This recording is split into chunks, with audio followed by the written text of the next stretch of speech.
जिस चुनाव को बीजेपी जीतने जा रही है, क्या वो 2 साल पहले ही जीत चुकी थी? 3 साल पहले ऐसा क्या हुआ था जिसने उसी वक्त तय कर दिया था कि बीजेपी 400 सीटें लेकर आएगी?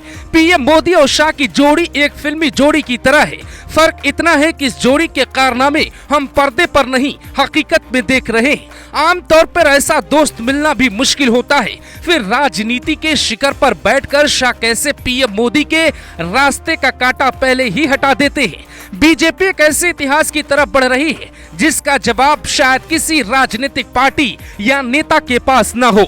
सुपरमैन, राजनीति के इकलौते चाणक्य, जिनके दिमाग के आगे राजनीति से विपक्ष की सांसें अटक गई। आरएसएस की 60,000 शाखाएं, बीजेपी के करोड़ों कार्यकर्ता, बूथ से लेके टीवी पर बैठने वाले प्रवक्ता, मोदी की रैली कहां लगेगी कहां नहीं, कौन सा नेता पार्टी में आएगा या नहीं, कहां जमीन पे छोटे कार्यकर्ताओं को बढ़ाना है और कैसे विरोधियों को पस्त करना है। बीजेपी को दक्षिण में सीटें कम मिलती रही तो ये दाग मिटाने का जिम्मा सब कुछ अमित शाह 59 साल की उम्र में तय कर लेते हैं। कुछ पत्रकारों का दावा था कि बीजेपी इस बार 150 सीटें ही ला रही है, लेकिन क्या उन्हें रुक कर देखने का वक्त आ गया है? शुरू हम बंगाल से करते हैं, फिर आते हैं दक्षिण की सियासत की तरफ। बंगाल की धरती सियासी मैदान का अखाड़ा बन गई। बीजेपी कार्यकर्ता बीजेपी का झंडा उठाने से डरते थे। शाह की एंट्री होती है, उन्होंने मिशन बनाया प्लान क्लीन। शाह ने टीएमसी के नेताओं कार्यकर्ताओं के लिए बीजेपी का गेट खोल दिया। ममता सरकार की तानाशाही से परेशान टीएमसी नेता और कार्यकर्ता बीजेपी की तरफ चल पड़े। जो टीएमसी कार्यकर्ता बीजेपी कार्यकर्ताओं को डराते थे वो बीजेपी का नारा लगाने लगे। बंगाल बीजेपी में सैकड़ों टीएमसी नेताओं और हजारों कार्यकर्ताओं की एंट्री हो गई। एक रिपोर्ट के मुताबिक टीएमसी के 56 पार्षदों ने बीजेपी का दामन थाम लिया। 5 बार के विधायक तापस रॉय और ममता से नाराज टीएमसी के 34 विधायकों ने वक्त वक्त पे बीजेपी ज्वाइन कर ली। 2 बड़े नेता अर्जुन सिंह और शिवेंद्र अधिकारी, जिन पर ममता को सबसे ज्यादा भरोसा था, उन्होंने अमित शाह की वजह से ममता का साथ छोड़ बीजेपी की तरफ रुख कर लिया। यहाँ तक कि ममता सरकार के भ्रष्टाचार केस पर फैसला सुनाने वाले जस्टिस अभिजीत गंगोपाध्याय ने भी चुनाव से पहले बीजेपी ज्वाइन कर ली। बंगाल में ऐसा ग्राउंड तैयार किया गया कि हालात बदल गए। बीजेपी वहां मैदान मारने जा रही है। जिसको शक हो ये रिपोर्ट रख सकता है, 4 तारीख को दोबारा देख लेगा। इधर राजनीति के चाणक्य सिर्फ टीएमसी की सरकार ही नहीं हिला रहे थे, बल्कि मोदी सरकार में बंगाल को जगह भी दिलाना शुरू करते हैं। बीजेपी ने न सिर्फ पार्टी के दरवाजे खोले, बल्कि सरकार ने मंत्रियों की कुर्सी भी ऑफर की और वहां से बचा काम हो गया। दूर से देखने पर आपको लगेगा बंगाल में बीजेपी ज्यादा ताकतवर नहीं है, लेकिन नजदीक से आपकी राय बदल जाएगी। बंगाल के 4 बड़े नेताओं जैसे जॉन बर्ला, निशित प्रामाणिक, शांतनु ठाकुर और डॉक्टर सुभाष सरकार को मोदी सरकार के दूसरे कार्यकाल में कैबिनेट में जगह मिली। इसका नतीजा ये हुआ कि बंगाल के वोटर्स में बीजेपी के प्रति विश्वास बढ़ गया और चुनाव में बीजेपी का वोट प्रतिशत शानदार तरीके से बढ़ा। साल 2024 के चुनाव में बीजेपी यहाँ 30-35 सीट जीतने का अनुमान लगा के चल रही है। कहते हैं कि एक बड़ा पेड़ हो तो वो अपनी छाया से पड़ोसी को भी राहत देता है। बंगाल में शाह की मेहनत ओडिशा में रंग लाने लगी। ओडिशा में दशकों से एक परिवार का राज रहा। शाह के बीजेपी अध्यक्ष बनने और गृह मंत्री के सफर तक में ओडिशा की परिवारवादी पार्टी यानी बीजू जनता दल का किला भी हिल गया। ओडिशा के चक्रवाती तूफानों से सरकार ने बचाया और ओडिशा की जनता को बीजेपी ने नया रास्ता दिखाया। कई प्लान बनाए गए और जमीन पर उसको शाह के आदेश पे उतारा गया। वो कैसे, हम समझाते हैं। साल 2017 में बीजेपी ने ओडिशा के 853 जिला परिषद सीट में से 356 सीटों पे बम्पर जीत हासिल की।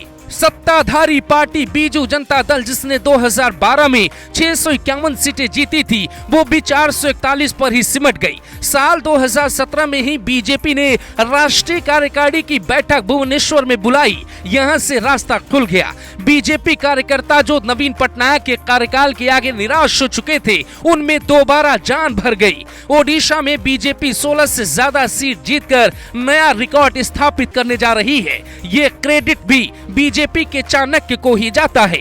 2019 लोकसभा में बीजेपी को ओडिशा में 8 सीटें मिली। ये एक बड़ी बात थी, लेकिन शाह इस बात से भी खफा नजर आए। सब पार्टी की जीत का जश्न मना रहे थे। शाह ने कसम खाई 2024 में ओडिशा में 16 सीट जीत कर देंगे। 2014 में 22% वोट बीजेपी को मिला, 19 में बढ़कर 38.4 हो गया। इस बार अनुमानित है कि बीजेपी को ओडिशा में 45% वोट मिलेगा। कहते हैं बीजेपी सरकार में 2 तरह की रणनीति होती है, जमीन पे काम करना और संगठन को मजबूत करना। ओडिशा में भी यही हुआ। वहां के ताकतवर नेता जुआल उरावम और धर्मेंद्र प्रधान को सीधा नरेंद्र मोदी कैबिनेट में बड़ी जिम्मेदारी मिली। ये बात 2014 की है, जब बीजेपी को ओडिशा में सिर्फ 1 सीट पर ही जीत मिली थी। यही कारण है कि 2019 में 1 से बीजेपी 8 लोकसभा सीटों पे जीत हासिल करती है, जबकि 2024 में ये अनुमान 16 या 18 तक पहुंच जाता है। इधर ओडिशा से लेकर बंगाल तक की शाह की रणनीति तैयार हो रही थी। उधर दक्षिण भारत में भी शाह की रणनीति की आहट दिखने लगी थी।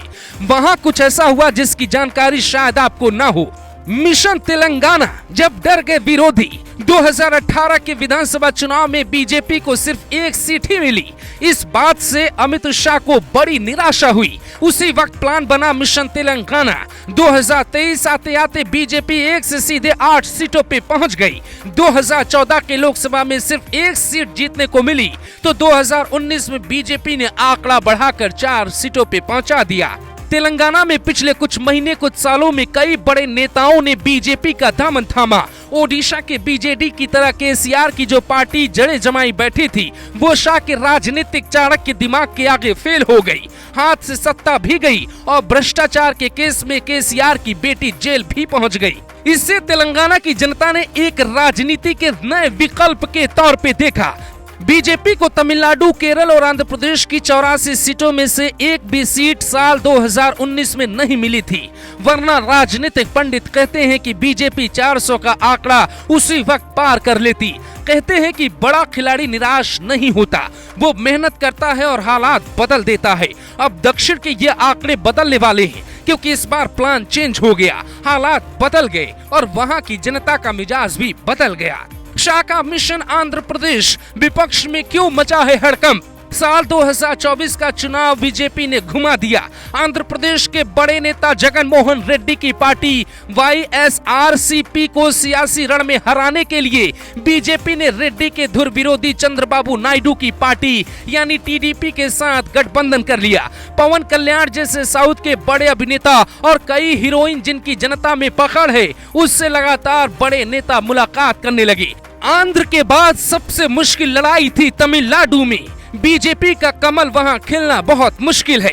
बीजेपी ने एक ऐसा नेता खोजा जिसकी लोकप्रियता तमिलनाडु में योगी की तरह है। सिंघम आईपीएस के नाम से मशहूर अन्नामलाई का शाह मोदी ने हाथ पकड़ लिया। वहां हालात बदलते चले गए। पार्टी ने एक तरह से उन्हें आगे कर तमिलनाडु की सियासत ही बदल दी। तमिलनाडु में अनुमान है कि बीजेपी वहां से इतना अच्छा करने वाली है कि मोदी का मिशन 400 सीटों का आंकड़ा वहीं से पार होने वाला है। तमिलनाडु के बाद मिशन केरल बाकी था। केरल एक ऐसा राज्य है जहां बीजेपी आज तक के इतिहास में 1 सीट भी नहीं जीती। ये बात मोदी शाह के दौर में कैसे संभव हो सकती है? तो वहां अमित शाह ने एक ऐसा दिमाग लगाया, राजनीति ही बदल गई। केरल की वायनाड से ही राहुल गांधी चुनावी मैदान में है। दूसरी लेफ्ट की जमीन मजबूत है। वहां शाह ने राजनीति ही बदल दी। यहाँ एके एंटनी के बेटे अनिल एंटनी से लेकर पीसी जॉर्ज जैसे नेताओं को बीजेपी ने आगे कर खेल कर दिया। दावा किया जा रहा है कि वहां इस बार बीजेपी चुनाव जीतकर कीर्तिमान स्थापित करने वाली है, और ऐसा होना इसलिए संभव लगता है क्योंकि ये कोई एक दिन की मेहनत नहीं है। शाह की आंखों के नीचे दिखने वाले डार्क सर्कल इसकी गवाही देते हैं। राजनीति में किसी की भी मेहनत की तारीफ होनी चाहिए। यही वो गिफ्ट है जो शाह इस बार पीएम मोदी को देने वाले हैं। बीजेपी दक्षिण में अगर बम्पर सीटों को जीत जाती है तो शायद ये भारतीय राजनीति की एक नई शुरुआत कही जाएगी।